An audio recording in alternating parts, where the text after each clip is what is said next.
Coordinate systems are very important in finite elements. They're important from a theoretical standpoint, but also from the practical standpoint of data entry. There are many different coordinate systems that are used, and often in a single problem, a finite element user might call on 2 or 3 different coordinate systems. Our discussion here will start with some general terminology. Some of that is common in the different computer codes, and some of it is distinctive to certain codes. The two-dimensional theory is probably the most important for us to learn and to give illustrations. I'll only mention the three-dimensional theory briefly because it's much more difficult. We'll have a problem session at the end that will help us see some simple problems in 2D.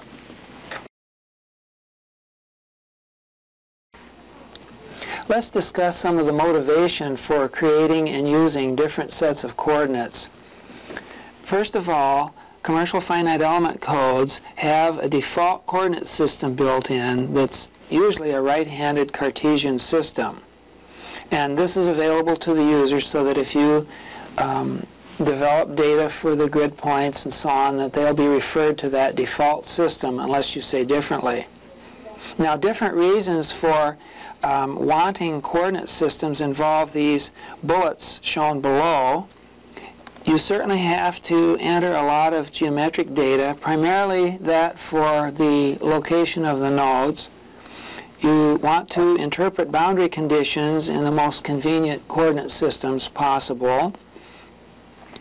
You need to develop material properties, and there are probably preferred directions for the materials, so-called principal material directions. You'd like to exploit various interesting geometrical axes and planes, for instance, axes of symmetry, reflective planes, and so on. The generation of elements itself often is helped by element coordinate systems. Now, that's often transparent to the user because many times the code developers will use a special element coordinate system for each of their types of elements. Then there might be an optimum system of coordinates in which to actually perform the solution, which for us is Gauss elimination. And lastly, when you read data out, when there's information to be brought out of the code, you may want to refer it to certain axes and at certain angled inclinations.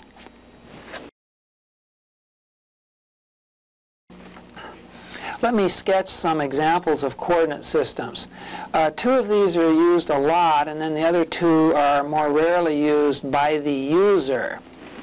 The first one is the rectangular system, widely used, often the default. And then the second is a cylindrical system that often is used by people where there are bored holes that have cylindrical surfaces to characterize. The spherical system shown below is not used very much. In fact, I've never used it, although I'm doing some balloon problems, and I've come close to wanting a spherical system at times, but often people will settle with cylindrical. The fourth kind, curvilinear, however, is used a lot by code developers in developing isoperimetric elements, but that's transparent to the user, and a user would never create a curvilinear coordinate system because it's just too specialized. Often the origin is at the volumetric center of a given body, and then these curved lines extending in space. This is still an orthogonal system, as the others are, and those are so called because if you look at the displacements at the point in question, you'll find that regardless of which system you use, the local little increments of displacement are going to be perpendicular to each other. And so these coordinates can play both the role of establishing where a point is, and then secondly, to establish the small motions of that point in its own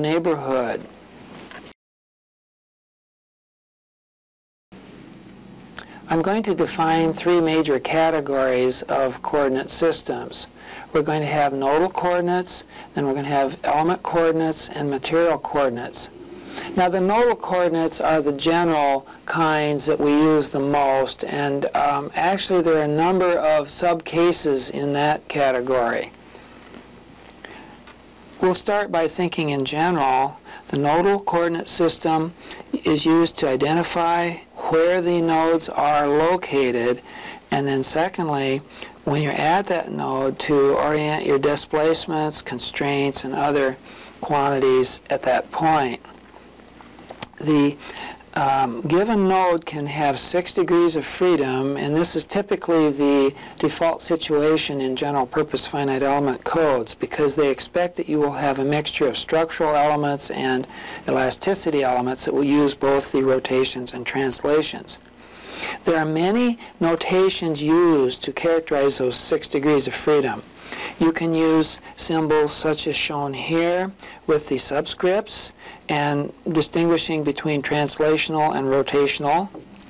Here you have just the numbers, and this is universal, 1, 2, 3, 4, 5, 6. Everyone uses these numbers at times to define the translations in the x, y, and z directions, and then the rotations about the x, y, and z axes. Thirdly, people often will use the symbols T and R for translation and rotation, and that's somewhat similar to our first case above. And lastly, below, you might give the node numbering as a part of this description. Use the symbol either U or theta to define if it's a rotation or translation, and then give the axis, the x, y, and z, to tell about which axis you are defining your quantity.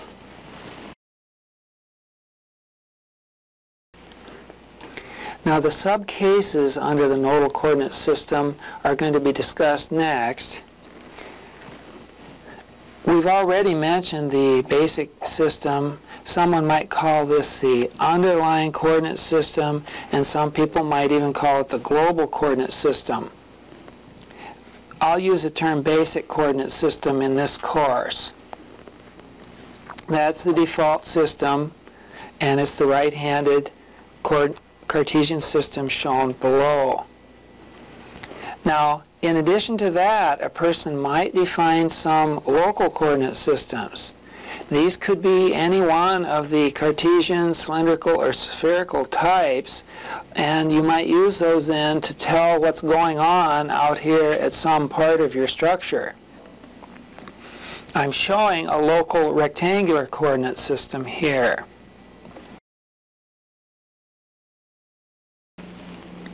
For completeness, I'm going to mention a kind of coordinate system used in the Nastran series, and that's called the global system. You might think of it as the solution set of coordinates. It's defined as a union of all the local coordinates in your system. So, for instance, around a hole here, the user might have defined a cylindrical system, and I show those degrees of freedom in green here.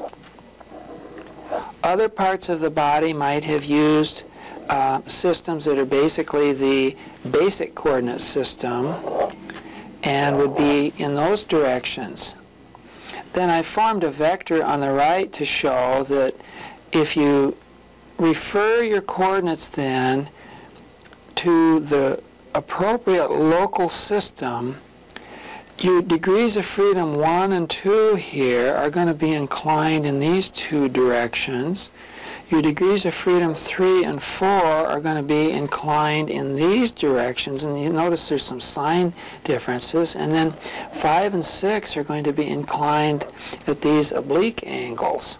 Now they're all orthogonal coordinate systems, so they're always perpendicular to each other at a given point. Now, this might be the optimum system in which to solve the problem because, for instance, if there were a rigid, slippery shaft in here, you might want to put a boundary condition that there's no radial displacement allowed in these radial directions. but that there's no force in the tangential direction. And so you can see how such a local system might help clean up the boundary conditions. If you don't do that, the alternative would be then to have what's called a multi-point constraint at each point, and that would involve some work in setting up the equations, but is also possible.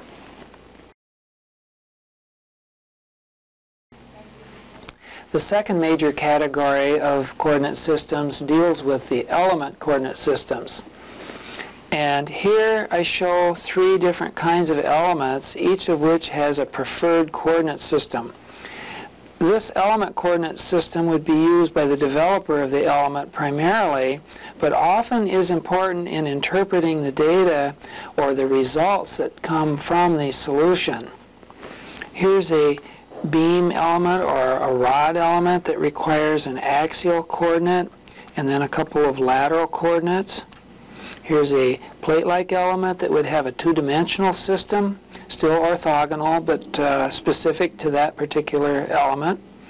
And lastly, solid bodies often have curvilinear coordinates.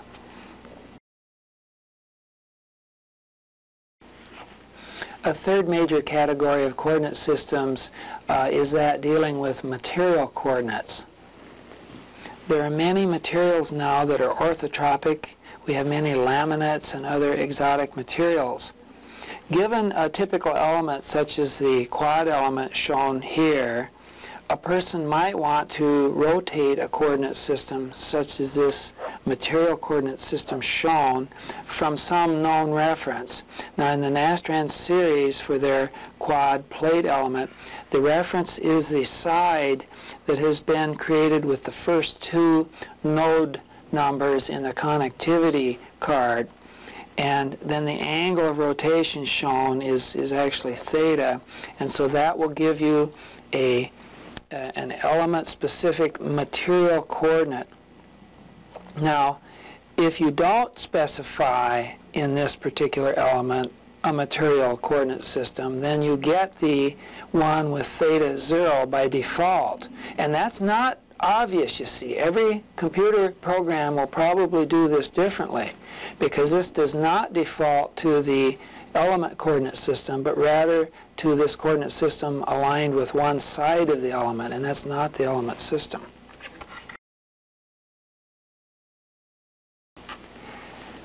Now let's start thinking about the mathematics of the two-dimensional coordinate transformation.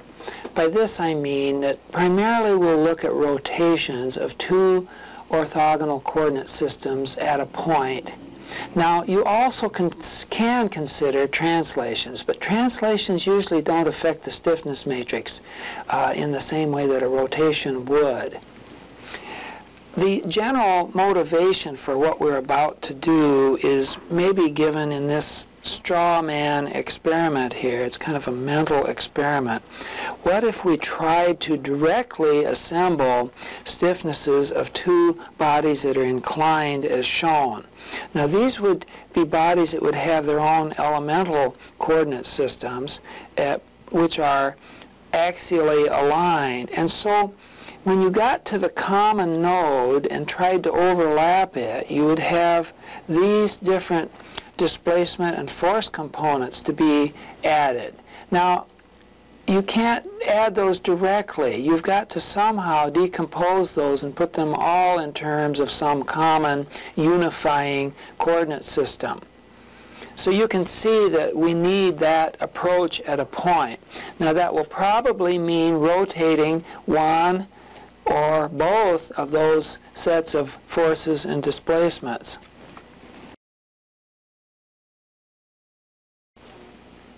Before starting on our mathematics, I'd like to mention some small points. First of all, the notation that I use using these curly braces and square brackets and so on to represent vectors and matrices really does one bad thing, and that is that it suppresses the base vectors that are used. So when we give matrices that have numerical entries, the user in his mind must understand what coordinate system those numbers refer to. And of course, in contrast, many people in physics and fluid mechanics will use the notation shown here, where you'll carry both the component involved and the base vector. Now, that's a lot of baggage to carry on, and up until this point it hasn't been very important because we've presumed a single underlying coordinate system, so the user typically wasn't confused about which coordinate system was being used. That notation, by the way, was of the curly braces and square brackets and so on, was developed by Fraser, Duncan, and Collar in England in the 30s, and I think primarily in the fluid mechanics and aeroelasticity area. Now, I mentioned earlier about translations and rotations, and these are not the same kind of operation, because a translation of base vectors doesn't really change much in the stiffness matrix or in the physics of the problem. On the other hand, if you rotate the base vectors, then you really do tangle the degrees of freedom in any orthogonal coordinate system. So the fact that translations are relatively placid and rotations are relatively dangerous is really fundamental, and you must keep that in mind. It's one reason that we were able to make simple assemblies and solve them directly after finding element matrices, because we weren't bothered by the translation of the element coordinates to the underlying coordinate system in which we solved the problem.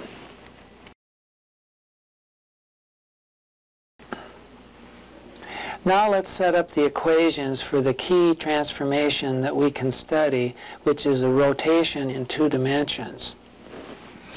The basic physical item here is this red vector, and that's a physical quantity that we're going to refer to each of 2 coordinate systems, and then figure out how the components in those 2 coordinate systems are related.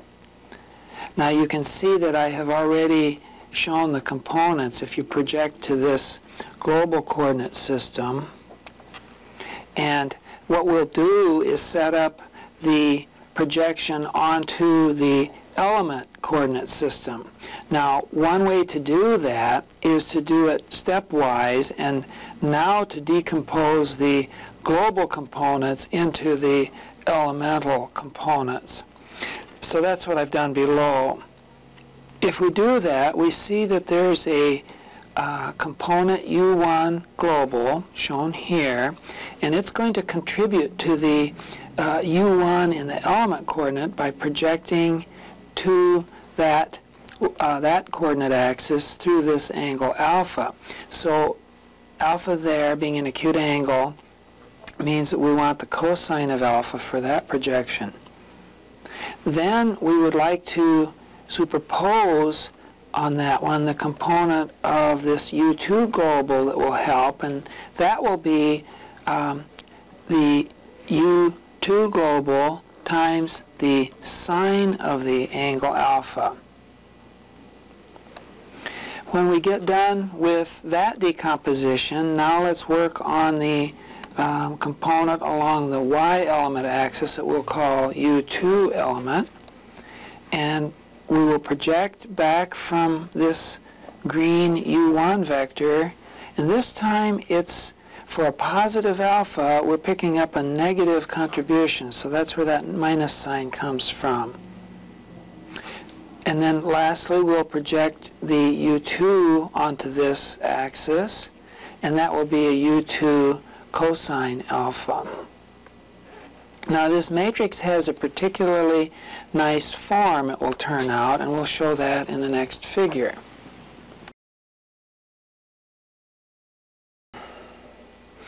The coefficients of the transformation when assembled in matrix form make what is called an orthogonal matrix. This has several interesting features, including the fact that the determinant of the matrix is unity, because it's cosine squared alpha plus sine squared alpha. And what we've got now is a matrix with small t for transformation that can convert the components of a vector in global coordinates over to a set of components referred to the element coordinate system. Now, you can do this rotational transformation node by node, and it might not be that it would be the same angle at each node. So I'm allowing for the fact that there might be an alpha at node A that's different than alpha at node B, and so on. But by assembling the transformations at each node into this larger matrix, you get this kind of a banded form. There's no interaction between the nodes in terms of this transformation, so it's largely zeros.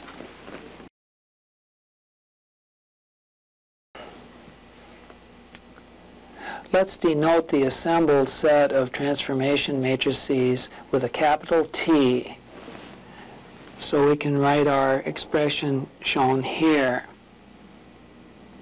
Now, this capital T itself is orthogonal, and the major point about orthogonality is that you have the inverse matrix equal to the transpose of the matrix.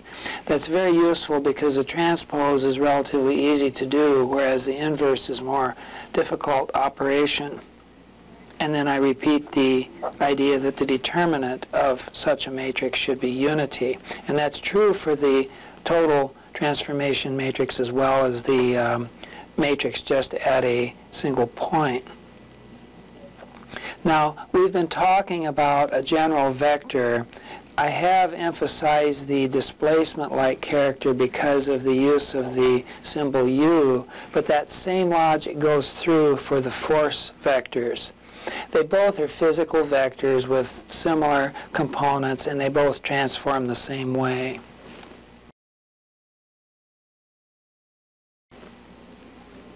So we know how to transform forces and displacements now, but we haven't yet learned how to transform the stiffness matrix.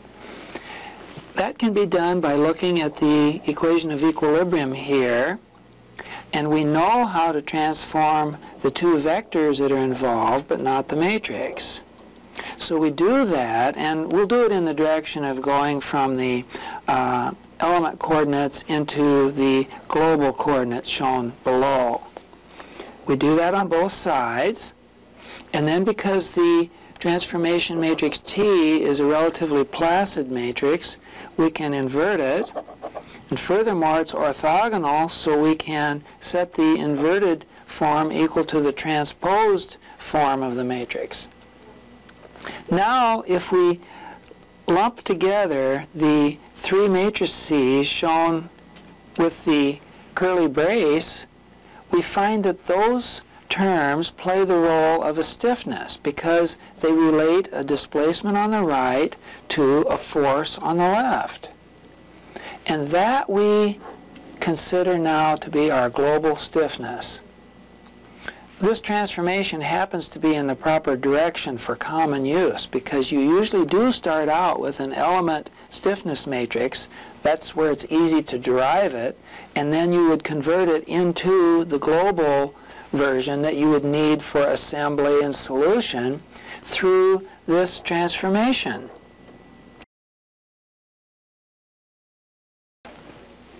Let's do a numerical example showing the transformation of a stiffness matrix. We'll use a planar truss as our case, and the element under consideration is the red one, which is a truss member inclined at 30 degrees as shown below. Our job will be to find the element stiffness matrix in element coordinates embedded in 2 dimensions, and then to convert it to a stiffness matrix referred to a set of global coordinates. First, we must take the stiffness matrix for a truss member, which we called a rod earlier, and embed it in 2 dimensions. Then we'll carry out our transformation. Here's the 2-dimensional embedding of that stiffness. We have the common EA over L terms, which is the stiffness on axis of such a member, and then the zeros show that there's no coupling with other coordinate directions. So basically this is a rather specialized element that only has on-axis stiffness and no lateral stiffness. The transformation matrix that we're considering would be composed of the transformations at the two ends of the truss, and there's a 30-degree coordinate transformation at both ends. For us it will be a plus 30 degrees going from the global to the element coordinate axes. I put those numbers in, and you see the cosine of 30 degrees and the sine of 30 degrees, and these are sprinkled about in the matrix.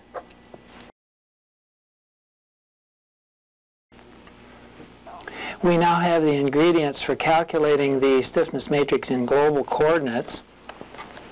We have found the transformation matrix. We can take its transpose and multiply by that element stiffness matrix where we had embedded the truss element in 2 dimensions. And I won't show those detailed calculations. As you can imagine, they come out as shown with a lot of squares of the trigonometric functions. Then if you put in the specific angle that we're interested in, which was 30 degrees, you get this set of numbers as the global stiffness matrix for that inclined element, but referred to the coordinate system that is oriented horizontally and vertically.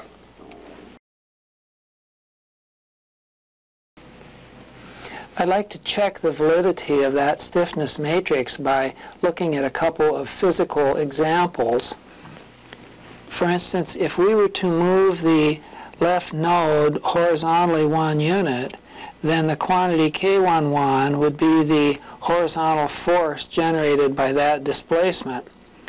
Now, that's pretty much on axis, and we'd expect that to be larger, and it is 0.75, than a corresponding vertical displacement, which would be more off axis. Now, the vertical displacement will give rise to a stiffness K22, which would be the vertical force in degree of freedom 2 due to that unit displacement. And that number comes out to be 0.25, which is only 1/3 as much. So this certainly checks our intuition. Now, at the conclusion of a run, after you have a global solution to the problem, you might want to recover element results, and then that would require the mapping back into element coordinates and transferring displacements in particular back to the element. So that's easily done.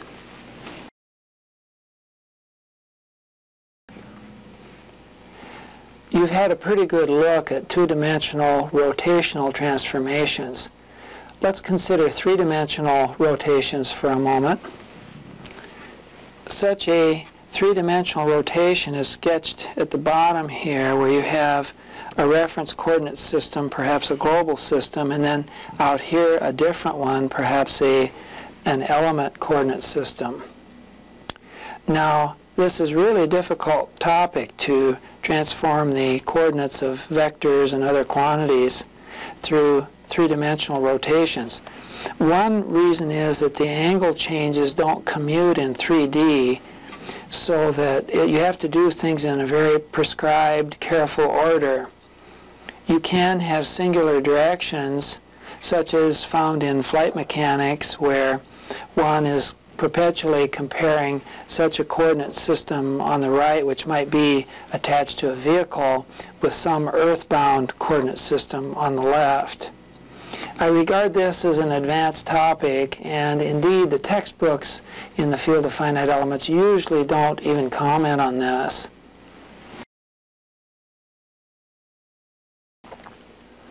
Well, it's time for a problem session. I'm going to do 3 example problems, and they're going to involve trusses and beams. Problem 1 is the deflection of a derrick. So here I have a boom-like body that will carry a live load at its tip. We'll actually make this boom out of 2 trusses in the form shown, one truss at 45 degrees, the other at 30 degrees. The question is to find the elastic deflection at the tip of the boom due to that 10,000 Newton load. We're given the characteristic of each of those truss members. The solution to this problem involves the assembly of two trusses.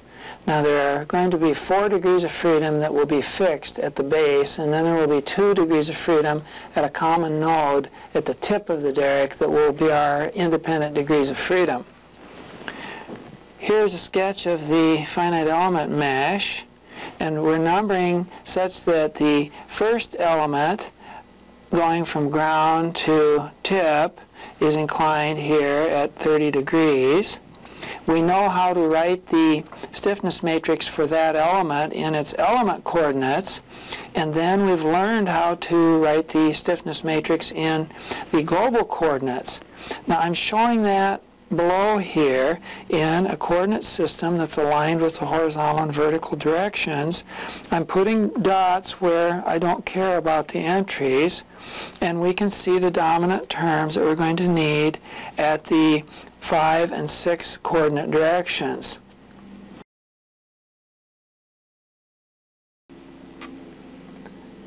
The second element contributes a stiffness matrix in a similar way, and we're only interested in those connectivities to degrees of freedom 5 and 6.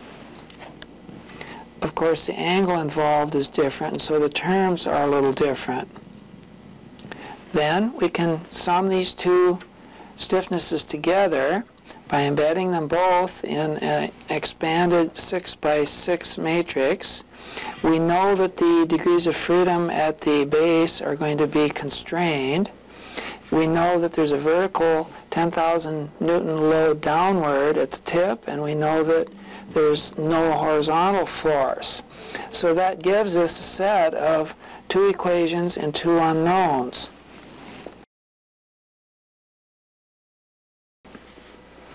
I'll show those 2 equations that can be partitioned out from the other 4 equations, and here they are. Now we can solve this by simple elimination of variables, such as you've learned many years ago in high school, or you can use Kramer's rule, and I'll use Kramer's rule since it's a simple problem. And in so doing, you get 0.241 millimeters as the horizontal displacement and minus 0.308 millimeters as the vertical. I sketched that down below, and this shows that, as you would expect, the truss system has translated a bit to the right and then quite a bit downwards under that downward load.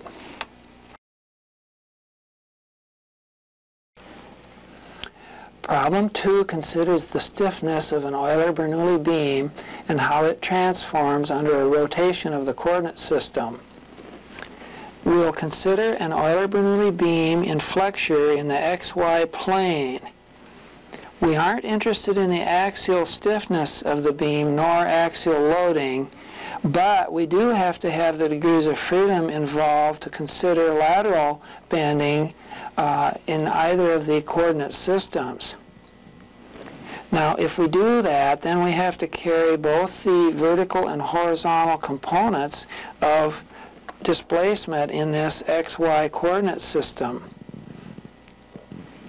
In the element system, this is our given stiffness matrix, where we're considering the degrees of freedom in the element axial, the element lateral, and the rotation about the z-axis at each of the nodes.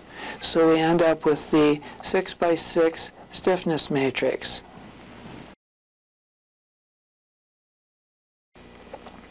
The problem statement asks for 2 things. First, we're asked to develop the nodal coordinate transformation matrix, little t, that relates our element coordinate system to the basic or underlying system shown. The basic system in our example will align with the horizontal and vertical. Then we're to identify the stiffness term K11 that is in the basic coordinate system. So In other words, for our inclined beam, we're asked to relate quantities to a more universal system that is aligned horizontally and vertically. Well, we already know how to do the part where the coordinates rotate and the translational degrees of freedom have to be interpreted. So we've already done that. We had possibly these translational degrees of freedom, and then they might be rotated to some new coordinate system. And that goes straightforwardly, and that actually will allow us to find the T matrix, which I'm boxing here. But the other thing would be, what about this rotation that we might call degree of freedom 6? Is that affected by a rotation of the coordinate system about its own same axis? And the answer is no. That rotations about the z-axis are the same in the initial element coordinate system as they are about the basic coordinate system. And so I show basically an identity here, and you don't get any change in the rotational quantities. So this answers the first part to our two-part question. Now for the second part, we can find the basic coordinate system by forming the system transformation matrix, which involves two of the above nodal transformation matrices.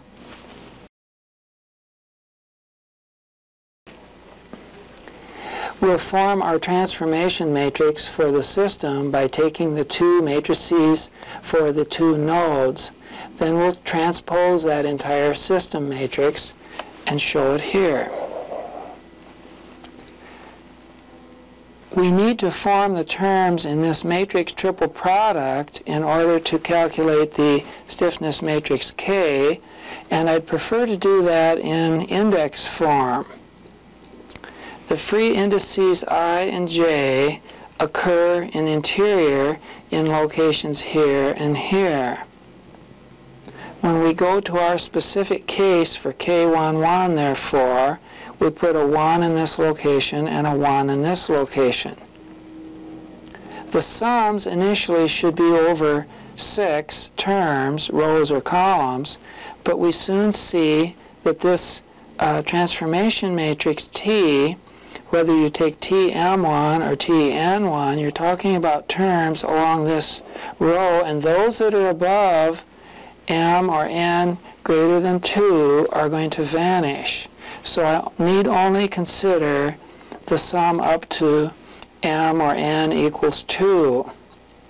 And finally, if you look at the stiffness matrix written 2 figures earlier, you'll find that when the indices m and n range only over 1 and 2, there's only one non-zero term, namely K22.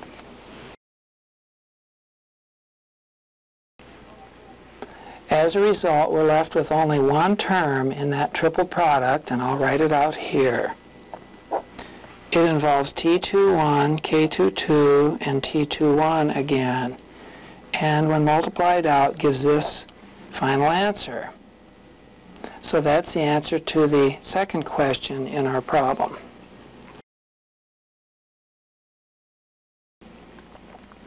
Problem 3 is an inverse problem for a rod element.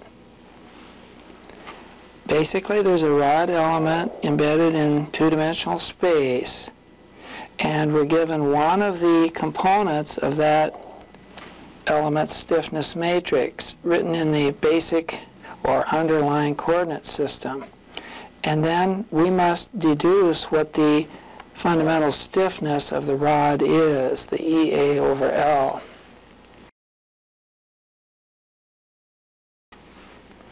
The solution to this problem involves looking at the transformed stiffness of the rod element in the basic coordinate system, which is the one aligned with horizontal and vertical directions.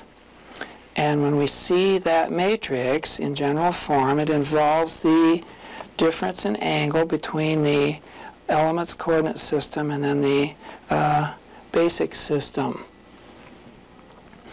If we're told that that number is actually minus 4.5 times 10 to the 6 newtons per millimeter, It's basically a question of identifying the unknown part of this equation and solving for it. Now the signs cancel, then E over L is this ratio, and it's 9.28 times 10 to the 6th.